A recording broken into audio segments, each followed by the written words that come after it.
Which leads me off, man. Welcome back. It's your boy Trees Trim signing on, screaming, "Go get the money!" Go get it, go get it. It's the Hotseat Podcast where we're always putting a spotlight on entrepreneurs, small business owners, black-owned businesses, artists, musicians, and athletes in our community. With that being said, today we got an extravagant guest that I'm extremely excited to introduce right now. You know what I mean? So in the building, we got that subway bombing, mural painting, celebrity tattooing, graphic designing, cowboy hat wearing, international traveling, son of a gun, the one, Mensoone, man. Welcome to the hot seat, brother. Picture me rolling. So yeah, man. Like Tupac said. Yeah, picture so, me man, rolling. we out here. We nomad. We on the nomad. Fully committed to the graffiti life. We in no man land. We hopping couch to couch, city to city. You bombing shit and you putting your name on the map. Yeah. You gaining traction. You getting respect. You feeling accepted, obviously. And like, so what's next for you? What happened? So I mean, the life. I mean, we did get the respect, right? But we weren't making ends meet, and we had no stability.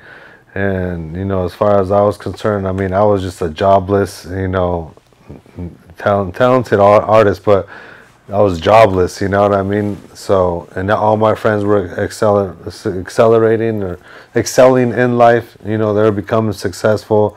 They're starting to have foundations, they're buying houses, they were getting married, they were having children, they were starting small businesses. And, I felt like I was definitely getting left behind.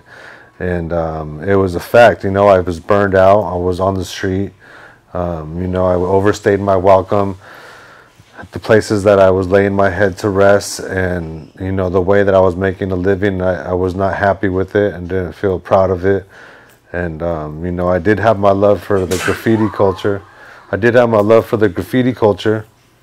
But I definitely had a loss of like the world and becoming like a stand-up, law-abiding citizen, And so I was down and out. I had 1 quarter left, and this time there were still payphones. It was like the last of the payphones. I called my dad, who I'd had a falling out from before, because remember, he wanted me to have a good life growing up, and since I wasn't providing these opportunities to make sure that you don't get caught up in this stuff. Now, what I want you to, because I can see, just talking to you, and I'm good at, reading people's energy and kind of, whatever it is about me, I just got that. You know what I mean? That's how I feel. You got that. And I feel like when I said that, you kind of thought about it and reflect like, damn, you know what I'm saying?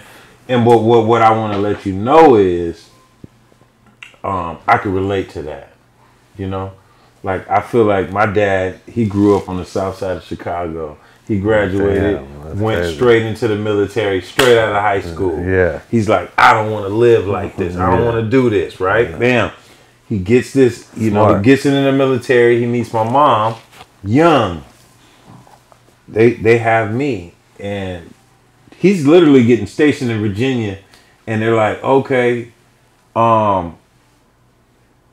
you're stationed in Virginia. You're dating this woman that's from San Diego, but y'all ain't married. Like, she don't have to go with you. Yeah. So he's like, you want to go with me? And she's like, nah. Like, that's all she knows. My mom, like, she's from San Diego. And her good thing that her mom did tell her, like, you need to go. That's a good man. This, that, and the third. Because she was pregnant with me at the time. Yeah. You know what I mean? So I say that to say this. Like, our parents tried to provide the best circumstances they could, but it still is a testament that we're going to still try to figure it out our way. Yeah. We're going to still go out there and probably kind of fuck it up a little bit. You know what I'm saying? And go down those exact roads that maybe they didn't think, but eventually, because for me, I tried a lot of different stuff before I became a barber. You know what I'm saying? Yeah. So I know there was a lot of things that I wasn't proud of on the road to being like, oh, I cut hair. Like, I can promote that. You can know my address. You can know my number. All that different stuff. So But I feel like you should never feel bad because your dad tried to provide that for you and you chose to go this way because, you know, like I said, we met 10 years ago and we was wilding out even still then. But to see your growth now is something that I know he's proud of. You know what I'm saying? So you we can't feel like we let him down. Is what I'm saying. Yeah. Because my pops rock with me. Yeah, yeah. And I think he knows. Like he like, yo, he actually is cool because he went this direction and got to do all this stuff, the stuff that they didn't do. Like sometimes. Yeah. And they're like, oh yeah, but that's my son. You know what I mean? Yeah. And in your case, it'd be like, Mensoone. You know absolutely. And in my case, it'd be like, this nigga right here. Yeah.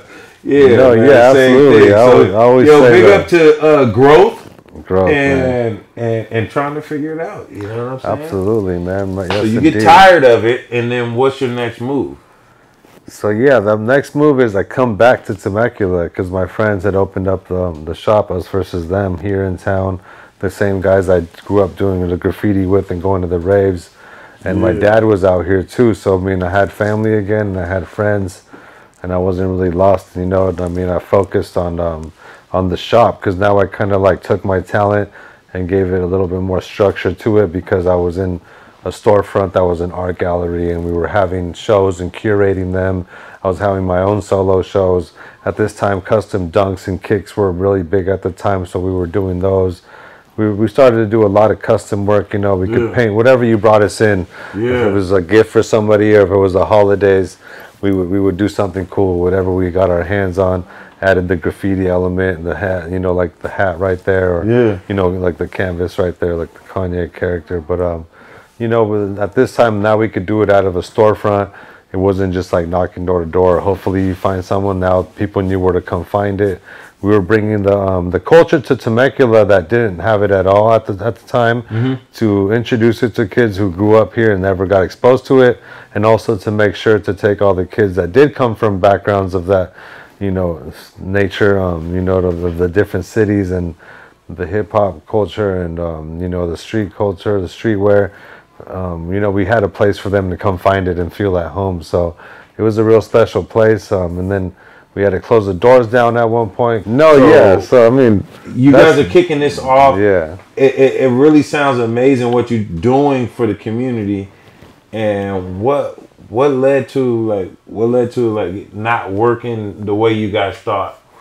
I mean, it was really taking off, and I think I mean, I want to say, and this is how I remember it, I think it was like a recession, or at the time where we had, you know, a lot of retail spaces were going out of business at the time.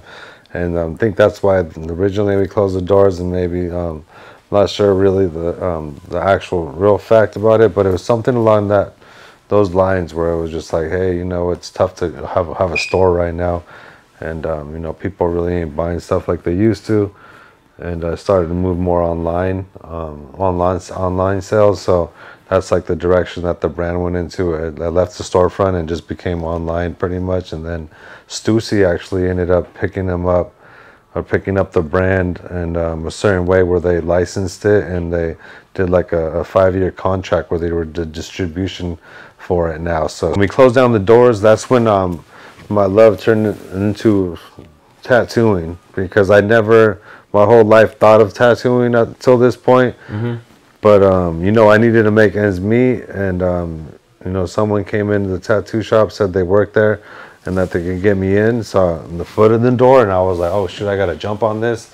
This is my time. What shop was this? This was it was called Heritage Tattoo. Oh, Heritage. Okay. Heritage Tattoo. It was right there on Jefferson, in the industrial area, over in Temecula and Murrieta. That's where I met you at. Yeah, right? Temecula, Murrieta. It was a really dope shop. A lot of great people there. It was our little family. I was there for 10 years after that. I learned my tattoo career there, and I put in all my work there, paid my dues there with the family, and man, it was an amazing journey. Wouldn't give it up for the world. And then I became my own entity after that. I was able to expand and spread my wings kind of thing, and moved up to LA, and I started to get my name again, just like the graffiti was, you know. I had like this, I was addicted to the fame, and I started getting my name out there. And like, you know, you could be addicted to the fame and get your name out there, but you got to somewhat bring something to the table that's going to have like a great, you know, look to it. It can't be like too, you know, I was straight up point blank whack, you know what I mean? It can't be whack. You got to have some kind of like a little twist, a little, you got to bring something. You got to bedazzle that thing. The bar's got to be on, you know, you got to be spit some verses. You got to be saying something, you know? So that's how I felt with the tattoo now. I just caught a whole nother fire, and I mean, I was loving it. I just could not stop, and I started to get a little bit of some celebrity clientele, some A, B, C list. So let's talk about this, man. From Hollywood, you know. Slow it down, though. Because this spot is the Fairfax spot, the legendary Fairfax spot, right? Yeah, this is called Memory Lane. Memory Lane on Fairfax. Okay. Yo, man, that place was crazy. Yeah, it was and crazy. For everybody to understand, man, we're gonna have to run a little footage. Just a little clip on here so people could see, but it was legendary. To me, it was like, bro, it seemed like the walls, it seemed like it was cathedral ceilings in there. It was a museum. For whatever. It was a museum. Art in every inch that you could see, and it had like this red light vibe. Yeah, the tattoo sign would light it up red. It was real. We said something earlier. How was that Fairfax? It was like a ritual there. It's our sanctuary. Yeah, the sanctuary. Yeah. If the walls could talk, you know.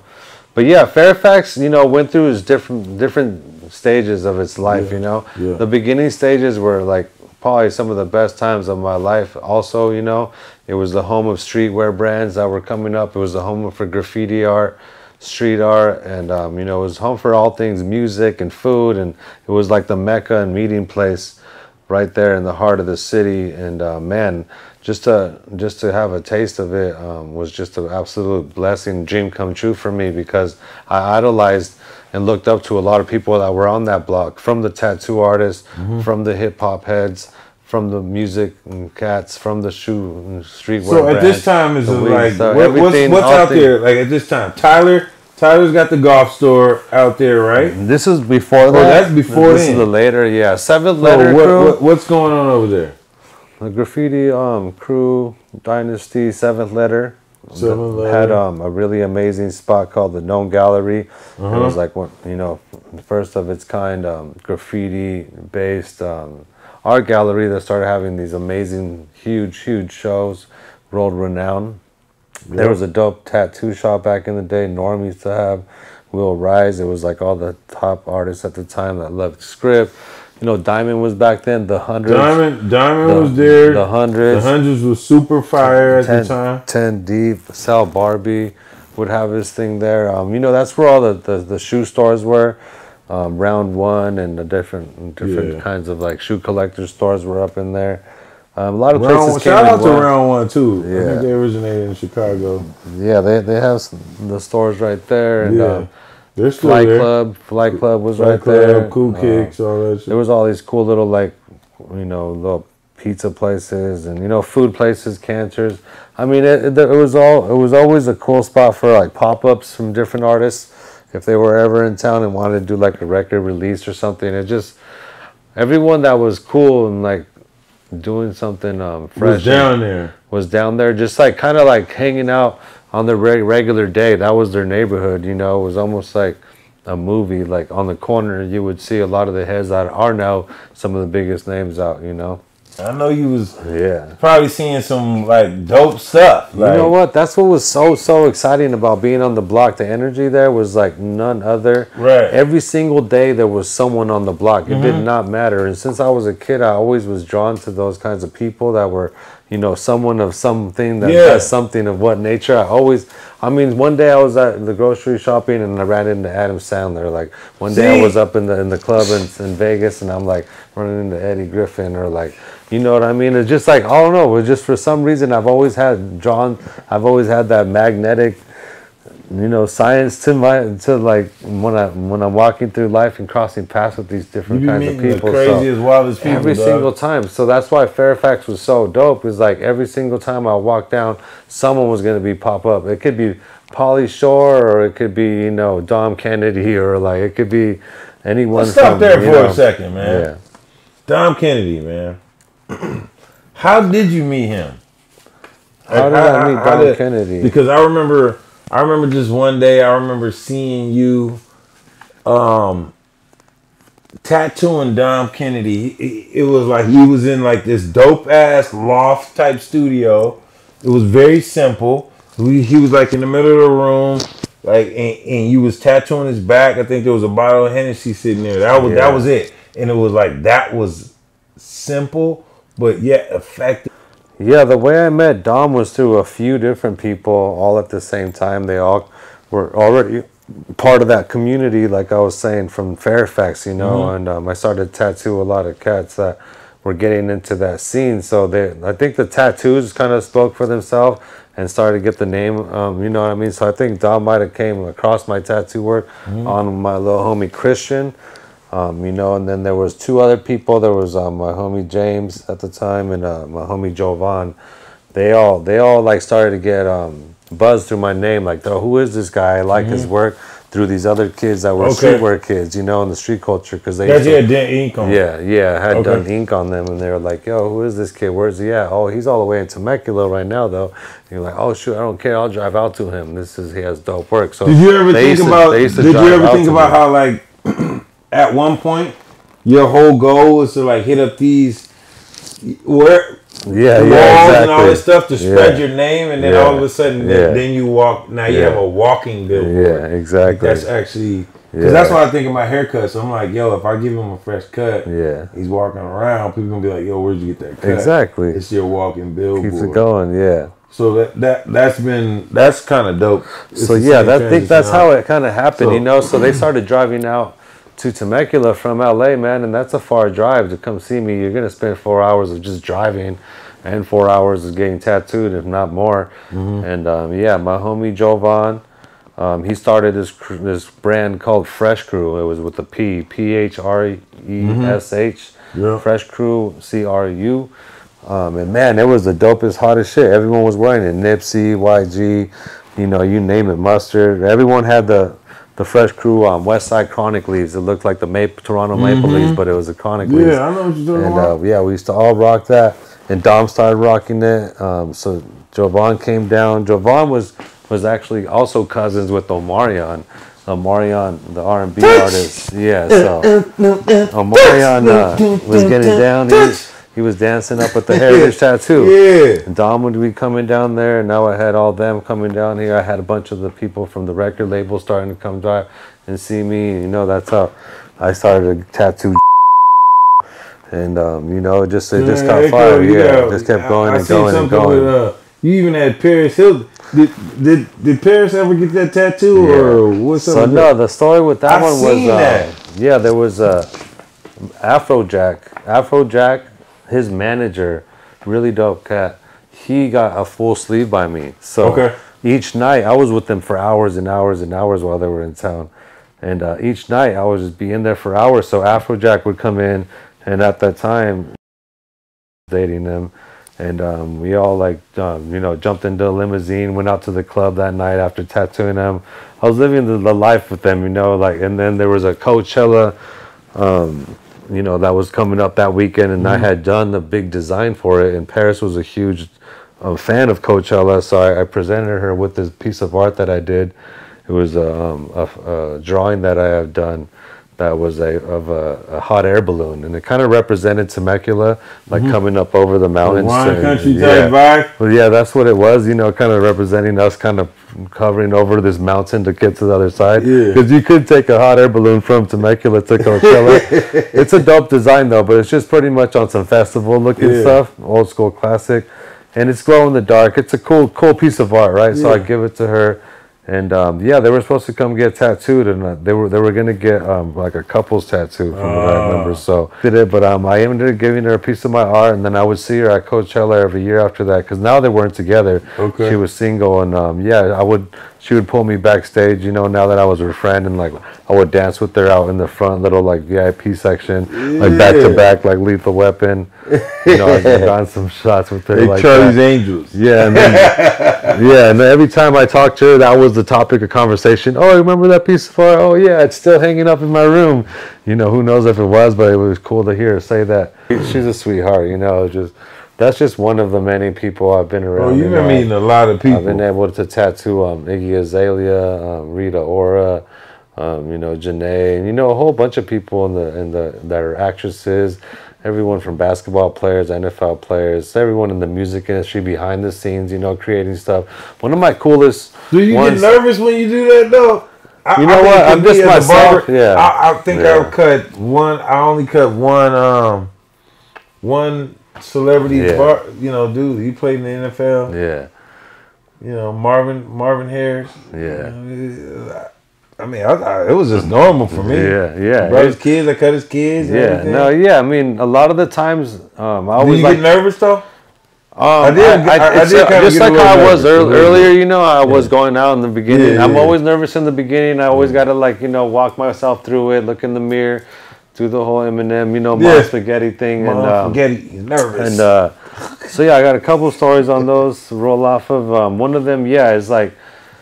I know that I gotta definitely be myself because that's what wins them over and wins their actual true friendship over. Because these people always have to deal with people who are fake or wanting something, secretly behind their back. They just want to get whatever it is they're trying to get from these people, and they have to deal with that all the time. So they have a little guard up at all times because of that. So when they meet someone that they could actually, become friends with because they could kind of relate in like the real recognized. Or you at least being yourself.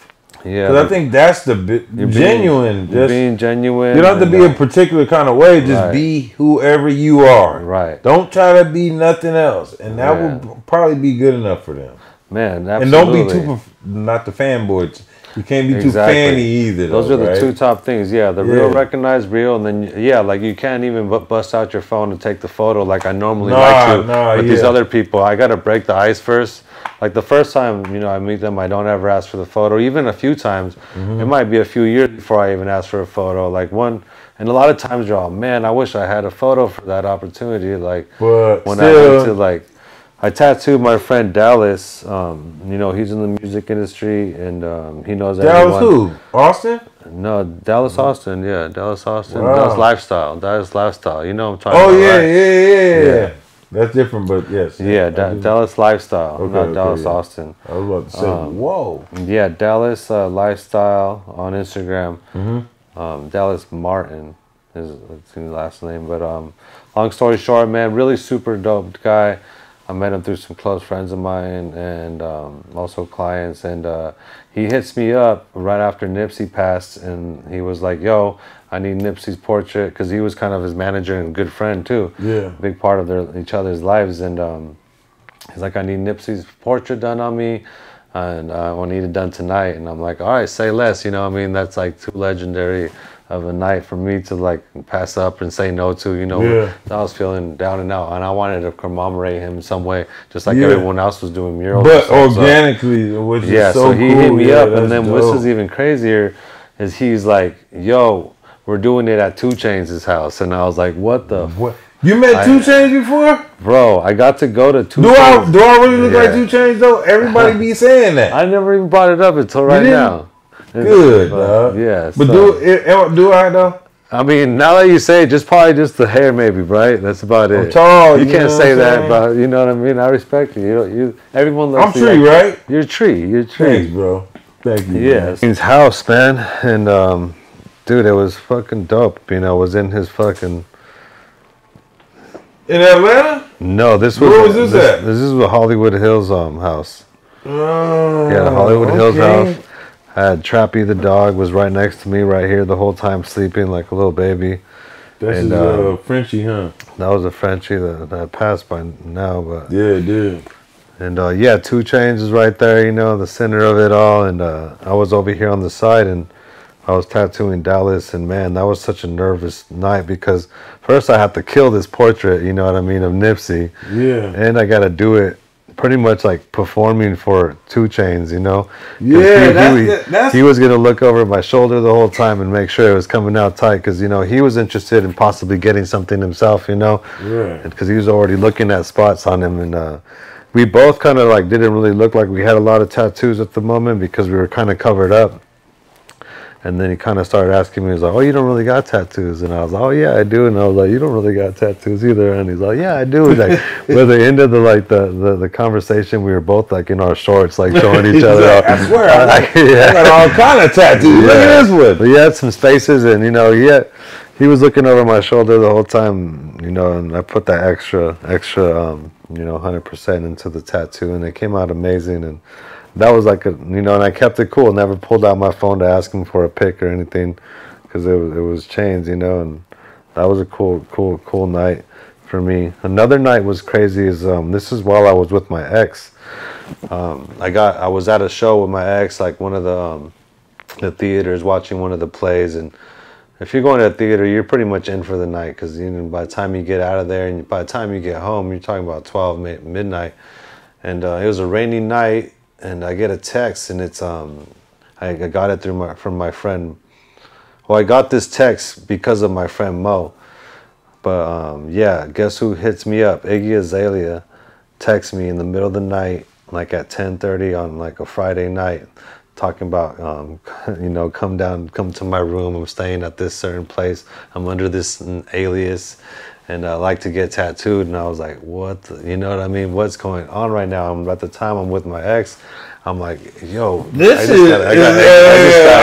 go. Iggy said she's trying to get the tattoo at the spot. Did you bring your girl? So I mean, anytime at the time, with this girl, I was always asking her to come with me if it was a female, of course, and anytime it was a celebrity of some sort, because I wanted us all to eat off of it, or like build off the relationship. Yeah. And I invited her, but normally this girl would usually like to just stay home, so.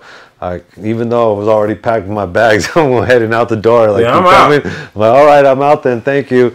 This was like my one night you can get with the celebrity. This is your time to do it, And man, so I got suited up, get all fresh, get my little to-go bag. I'm talking about texting her, and I'm telling her, I'm not going to be able to make it till about this time. Is that okay? And she's like, you know what, it's all good. Cut off is 3 a.m. And I'm like, oh shoot, that's crazy, because it is late. Like, it's pretty much like, to me, it's turning into low key like a booty call, Yeah. But I knew it was all professional, and I knew there was nothing like that at all. Yeah, because the hours was getting confused. It was at the time I had tattooed her before that also. Oh, you did? With Playboy Cardi, because they were both dating each other. So I went. And I went to a recording session, tattooed Playboy Cardi, tattooed Iggy Azalea that night, and then. What did Playboy Cardi get, dog? You know what? He wanted to get a cover up on the top of his hand, but he just got too lit that night.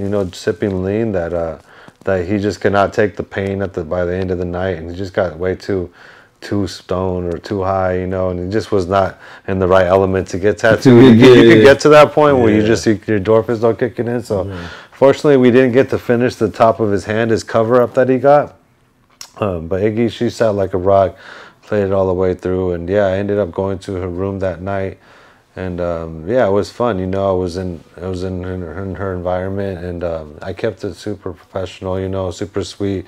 I become like a therapist a lot of times to my clients, and they get to tell their life stories, and I get to share mine, and we have this bonding moment, and it's a cool, special thing. And then I hold dear to my heart every time I get that opportunity, because I know not everyone will have that in their lifetime. And she's just one person, just a name drop, but I have so many. I could write a book about. You met a lot of people, man. I got a little list too, man. You met DJ Premier. I met Premier, which is crazy because a lot of these people just circle back to my life. DJ Drama, thanks to Dallas, and DJ Premier because of my homie MC8, the legendary West Coast artist, because they were doing an album together, which we brought East Coast, West Coast. So that was like kind of like both of my loves too. So, and I grew up listening to Gangstar on the way to school, and the headphones with that homie Roger we talked about. Hey, shout out to my boy Roger. He did want to come down here tonight, man, but the, he's like, yo, man, my daughter's boyfriend's over here, and there's no way I'm leaving those two alone. I said, shout out to you, Roger. Yeah.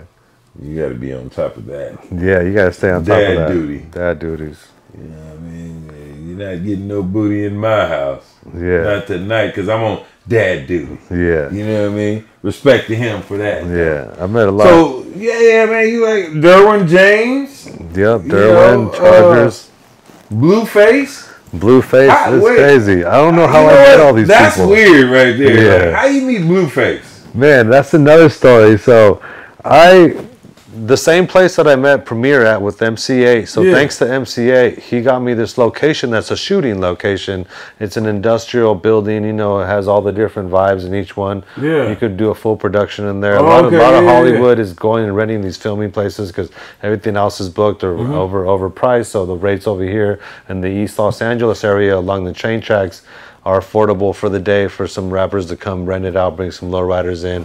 Have your concept, shoot it real quick, get it done. And these places already naturally have graffiti on them because they're up against the train tracks. They're in the East Los Angeles where it's like, it lives, you know? So, aesthetic you need. Yeah, and like, so thanks to MCA, I anytime I go anywhere, I make friends with the building owner so I can get access to it at a later day. Hey, you let me come in the alley right here and paint something? Me and my friends just, you know, for a night.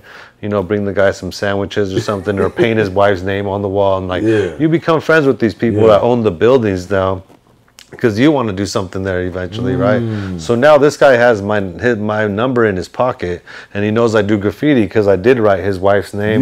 I did paint something in that alley. And he calls me up, and he's just like an older guy, you know what I mean? OG, like, just like a businessman. He's nothing like, he don't know anything about graffiti, nothing about hip hop. He don't know who Blueface is, not in a million years, you know? He's just like an Armenian guy, like trying to make a living, take care of his family, you know?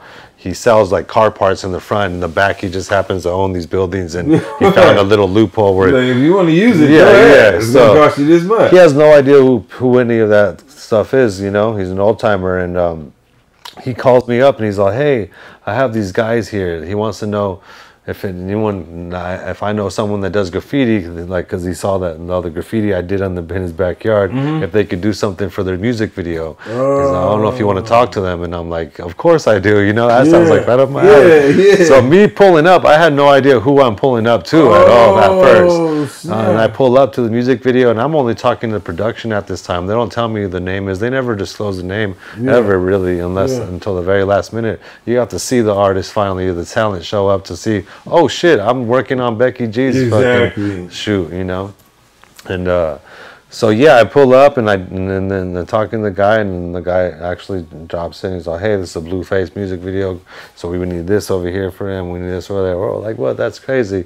Then he pulls up. And so now you always got to bring your A game in that situation. So then, just to go back to what you just said, like, you're not gonna always know who you're coming to work with. Yeah. But your ass needs to be prepared and ready to go, though. Exactly. And I'm not gonna hype Blueface up like that, but I'm just saying, like, you never know who you're working with. Man, I got to tell you this little small story real quick. And so I pull up, and I always place myself in a certain way where the artist, if I find out it's going to be talent, I want to brush shoulders with them, you know what I mean? It'd be stupid if I don't, you know? I'm going to throw myself up, squeeze through the crowd, get up there in the front, you know what I mean? Do whatever I'm doing to, like, get within their area to drop the, yo, what up? I'm an artist, you know, I'm the artist doing the shit right here, whatever. Just to play it cool, you know what I mean? Just like if I were to see you in front of the store, I'd start rapping out, carrying on a conversation about whatever, like those kicks are fly or whatever, you know? So, yeah, I had place myself on the court. Blueface comes out. Now it's just me and him and nobody else. You know, it's just us two. So I have I have the perfect opportunity to talk to him. You know what I'm saying? Yeah. So I did, and the first thing I said, you know, I always say is, hey, I'm a tattoo artist. Here's my card. If you ever need some work, you know, I'll pull up to the crib, no problem. And within he had the quickest response. It's almost like he was waiting for me to tell him that, because he's like, all right, perfect. I need you tonight, and I need you for 9 tattoos. And I was like, what tonight? And he's like, yeah, can you pull up? I'm in the valley, and I'm like, say less, you know what I mean? Boom. So right after getting the gig for doing his music video shoot, now I'm on the way to his house now. Exactly. So now I'm on the way to his house, and this is a funny story about that, because I pull up to his fucking mansion up in the way far deep North LA. You know, it's the one that's painted all with the camo all over the outside. Where he had all the girls at? That's where he had all the girls at. Yeah. So I got there to tattoo all the girls. Especially so what I did was I literally right I got the first client, boom, stuck the fucking portrait on her neck, and I knocked it out. All these other artists were like, "What the heck? This guy's an animal." I served it. It. It was a really nice looking tattoo on her neck, which is the hardest part ever. Yeah. On this girl that's moving a lot. They're trying to do gags like on the reality show, like throw a soccer ball or a basketball at me, like while they're tattooing me, you know, because they want the content, right? Yeah. And at the very end, like I already had it planned out. I had my apprentice. I was like, bro, we're gonna pack everything up. We're gonna take the little flick real quick. You know what I mean? We're out of here. And we out. So boom, I stood up and went over straight to Blueface, and I brought the girl a tattoo. Yo, check it out, Blue. This one right here is on the house. Don't even trip. You know what I mean? It's I'm on me. out of here. It's on me. This is my portfolio. This is what I do. If you want my work, you can have really me up again. We're gonna talk the prices that we were talking about earlier. You know, and I took off, man. And it felt so powerful to stand up to someone. You know what I mean? For what you know what I mean? And I left that motherfucker. That's what I'm talking about, my guy. And I went straight to my boy Jay, all the way to Santa Monica from North LA. Know your worth, man. To go tattoo my homeboy, and which my homeboy was even for free, even. And I was like, I don't want no money, but it was like my tight homie who gets me a lot of work and keeps like food on my table, my rent paid, and he became family, you know. And I was like, I got to take care of him before I take care of anyone that's gonna know my worth. And man, that was a real special moment. Oh man, that's fire. You know what, man? You definitely coming back, bro. We got so much more to talk about. I can't keep you here all night. I get it, man. You know, we always do a quote of the day, bro. Man, that's a hard one. It's not, though. Yeah. Because I already got us, dog. Oh, you already got it. You're going to love this one. An act of destruction. Oh, damn. Is an act of creation. Beautiful, man. Nicely said. My boy. That's my guy. I feel like Pablo. You know what I mean? Hey, I feel like Pablo too, man. Like, some real. I really felt like I took a deep dive. I still have so much more that I want to talk to you about. I really understand that's crazy. It can't all happen in one night. Yeah. You know what I mean? But that's funny that I look at what you do. I love art so much. You know what I mean? I really appreciate the artist, and I think there's something mysterious about every artist, and I really feel like there's so much to learn and understand from an artist, you know what I mean? And that's why it's been such a pleasure having you here today. You know, we're working on a project, you know what I mean? Your boy going out to Vegas to the Wu-Tang show this weekend, and we're going to do this custom Wu-Tang piece for the show. And I'm excited to see how that comes out and everything. But man, this has been, I honestly feel like this is going to be the best episode. Wow. And I really feel like it's going to be something that, I like on Drink Champs, Jada Kiss is always coming back on the Drink Champs. Like, there's that guy that's... I like that. Yeah, we got to stay connected. Like, that guy that just got, Never thought of it that way. I just, like, you can always stop through type thing. Yeah, man. I really feel that. But I do feel like this is like a building. This is like a launch pad for me, is what it feels like for me. You know what I mean? Because I never spent this much time sitting down talking to you, but every time I've been in your presence or you've been in mine, it's been on some love and it's been reciprocated on both halves. Yeah. The energy's always good. So I always knew that eventually when we did link up, it would be dope. You know what I mean? But I do feel like there's a lot of building that we got to go from here. You know what I mean? And those relationships right there is what creates success, you know what I mean? And not only that, but just longevity. Like, I don't care if we never made a dollar together. Just let's stay tapped in. Let's stay creating and coming up with these concepts that I think we could bounce off each other, just like the conversation we had this morning or at noon that felt like the podcast. You know what I mean? Right. The ones that inspire and motivate one another, because that's what this platform is about. We want to continue to put the great people in our community in the spotlight. We're real quick to go out and show love to people that we've never met or never rubbed shoulders with, but the people that we do know, we kind of somehow find a way to not, well, I call it what it is. Just hate it. You hating. You know, you just hating.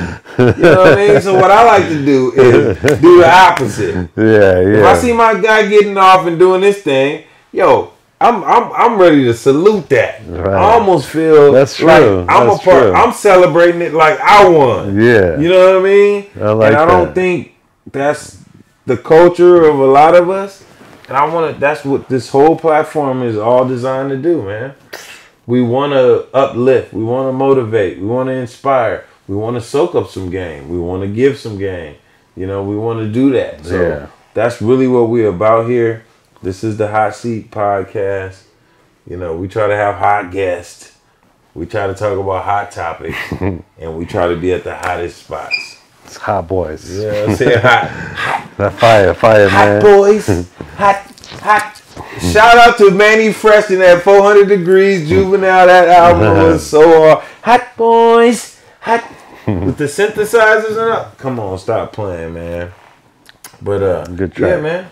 It's been another episode of the Hotseat Podcast, man. Podcast. Stay tuned because we're about to jump on. The next thing is like we're about to get real unorthodox. It's about to get unusual because we got to figure out how we're gonna crank out these crew necks, the Wu-Tang crew necks. Shout out to Wu-Tang, man. We be in Vegas for the residency this weekend, man. Dope. So I gotta get That's something, so dope. you know, something, That's a one-on-one, That's a Mensoone piece that nobody's gonna have at the show. No, you'll be looking fresh. And you know, and do my thing. Everybody's fresh. I mean? So swagged out. Until next time, love, peace, happiness, man.